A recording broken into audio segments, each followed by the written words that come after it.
Just a reminder, obviously, our manager, Jurgen Klopp, and the player will be Gini Wijnaldum, who will come in after. The manager, Jan, is the interpreter. If you require either English or German translation, click on interpretation at the bottom of Zoom and select the language you require. Remember, you need to mute the original audio when doing so. Very busy day, so we can't get to absolutely everyone. We need to limit it as much as we can. So Vinny O'Connor kicks us off. If everybody else can please use the hands raised mechanism, or I won't be able to come to you. But Vinny, kick us off. Hi, Jurgen. Hi, Vinny. First of all, can I get your reaction to the news that Joachim Low will leave his post as German national team manager after the Euros? And obviously, your name is again being linked with the job. So can you tell us now whether or not the summer will be too early in your career to take on that role? Maybe we should ask the question differently. Will you be, if that's the question we want to ask, if I'm available for the job or for the manager or coach of the German national team in the summer? No. And your reaction to the fact that after the summer, no. Oh yeah. Oh, come on. Jogi Löw did an incredible job for so many years. I think it's the longest servant ever we had in Germany, if I'm right. But for sure, one of the most successful. So did an incredible job, really. And I understand that he wants to have this highlight for him as a European Championship. Tries to squeeze everything out what he can in his tournament, and then somebody else will do the job, and I'm pretty sure with the amount of really good German managers in the moment that the German FA will find a good solution. It won't be you, as you've said. It's coming up to a year since you last played in front of full stadiums, and obviously that was in the Champions League against Atletico Madrid. Obviously, you had a couple of tasters with around 2,000 fans in the stadium since then, but how would you sum up the impact that no fans in grounds has had on yourself, on the players throughout this whole pandemic? I said it 5,000 times. Football would not be the game we love when nobody would be interested in, like nobody would want to watch it in a stadium. So yes, of course we miss them. So we miss them much, and especially as Liverpool, of course we miss them because we have the most special atmosphere probably in the world of football. So that's clear that it makes a massive difference. It's no excuse for anything. So we deal really long, really well with it, but playing without supporters. But in difficult times, obviously, then that can be really helpful, especially. And so yes, I can't wait for the day when people are allowed again to go to the stadium. Thank you, Vinny. We go to James Mountford, and then we've got Javier and Michael at the moment. But James Mountford next from the BBC. Hello, Jurgen. When you're on the run that you are on, is it good to have a game so quickly, or would you rather, in an ideal world, have more time to prepare? No, all good. All good. We have, Leipzig, I think, has a day more, but that's it. I think it was last time the same, and yeah, that's the situation. No, and when we are in the situation, we never think about it. Before, like weeks before, we probably think it would be nice if we could have a similar situation like the opponent, but that's pretty rare that it happens. So no, we are used to it. No, I'm happy to have this opportunity on Wednesday. Although this is technically a home game, you're travelling away. Statistically, and I appreciate football is not played on statistics, but you've won 4 out of the last 5 away from home. Can you put your finger on why results away have been going well versus the results at home? I think it was because of the performances and maybe the opponents. I don't remember all the opponents, to be honest, but that might be the reason. So yeah, we had really good moments in the season, and we won the Tottenham game now recently. If you want, Tottenham and West Ham were really good games when you see how they are doing around these games. But then was consistency the issue, and so yeah, that's maybe the reason. So it has nothing to do with Anfield. There's nothing bad to say about Anfield. Absolutely nothing that we don't like. The pitch is not good enough. That's all fine. It was about the games. Okay, thank you. Now we go to in order Javier, then Michael, and then Paul Joyce. But Javier first. Hallo Herr Klopp, ich hatte leider ein paar Tonprobleme. Ich habe, glaube ich, verstanden, dass Sie Mr. Klopp, I had a few sound problems. I think I understood you when you said that you are not available for the position of the replacement of Joachim Low. Yes, I was asked. I didn't mention it because Joachim Low had said that he would retire. I didn't say that proactively. I just said what I would say to people when they mention names like mine. And I said, no, this or after this summer or whenever it may be, I will not be available as a potential coach of the German team. Why doesn't this fit into your life plans at the moment? Well, I have 3 years left for Liverpool this summer, don't I? That's a simple statement. It's a simple situation. You sign a contract and you normally try to stick to that contract, don't you?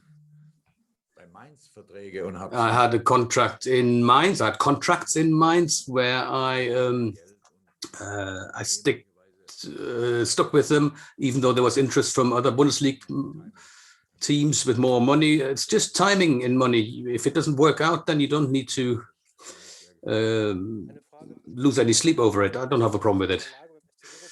Okay, question about tomorrow and your situation. Liverpool, sometimes parallels are drawn with this horrible season that Borussia Dortmund had once when you were there. Is there anything that's comparable? Is there anything that you can observe that's similar? Or is it a completely different ball game? Of course, some things can be compared because injuries also led to things in Dortmund as well, and here as well. But it's different, though. I think with Dortmund, we're 17th or even 18th in the league, which was horrible, of course. But the situation was still completely different there than it is here. I think it's more challenging here now. But I just don't want to look back now. Only when people ask me, we're just in the situation we're in at the moment. We're trying to come out of it. And to be honest with you, we didn't have the performance we needed, but we're going to play in the Champions League. We never had momentum in the Premier League season, but we have the momentum in the Champions League now. We've managed to qualify from the group stages, and we played very well against Leipzig. Of course, they have a very different momentum. We know that. They won 4 matches on the trot, I believe. So our statistics is a bit different, but the good thing about football is that the previous results don't really have any impact on the next match, don't they?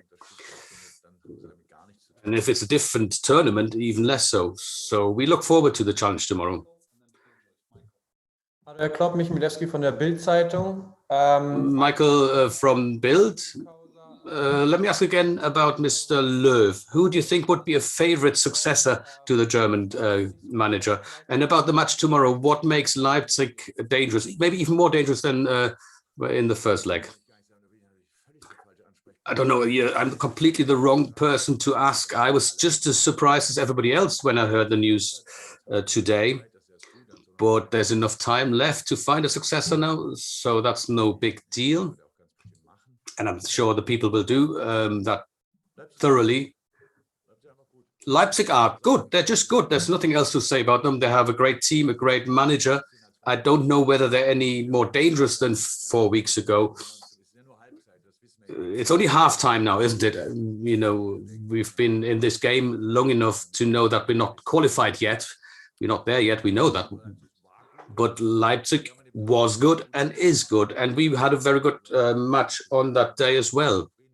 We were happy with it. We didn't allow Leipzig to dominate the way they wanted to. And that's what we want to try again tomorrow.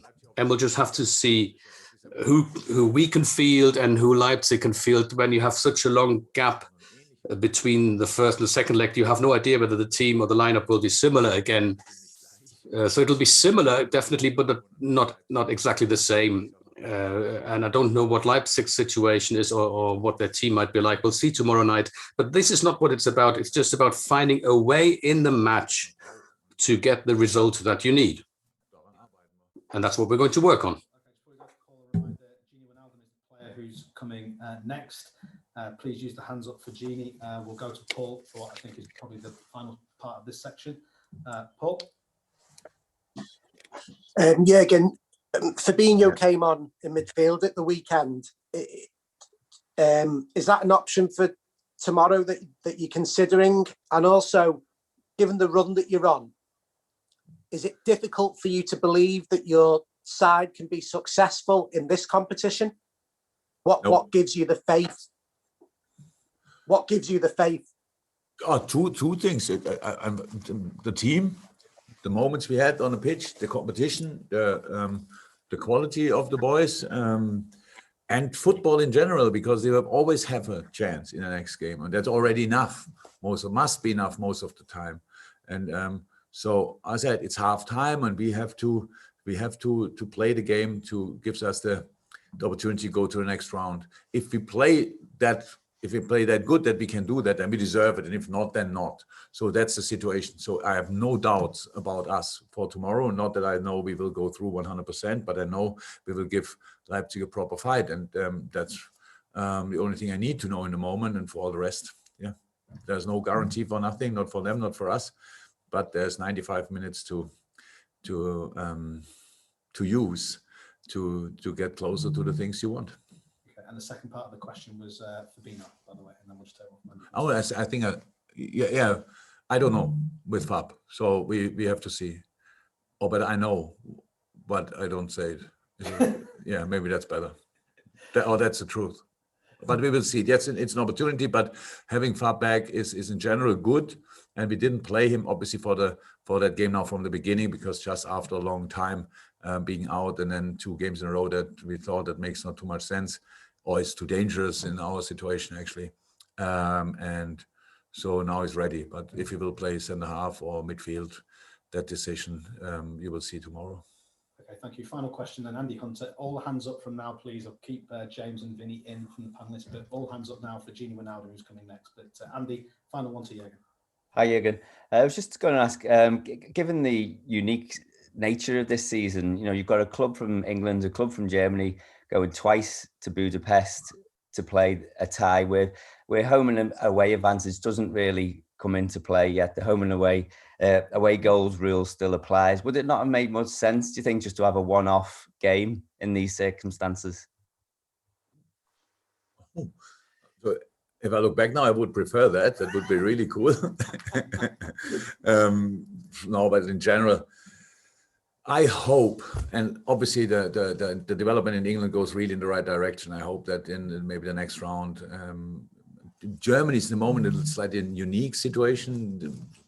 I don't understand it 100%. I think if you compare the incident values of Leipzig and Liverpool and Budapest, then there's one city where you actually shouldn't play if you really consider these kind of numbers, and that's not Leipzig or not Liverpool. But we see that everything is prepared there like it was last time. It's completely fine. The people there give their everything. They're happy that they can host these games. So if it's good for the UEFA, we have to save the competition and wanna play these games. So yeah, I would prefer the normal competition, but I think that the solution with Budapest is absolutely okay. Yeah, and the one-off, I don't know.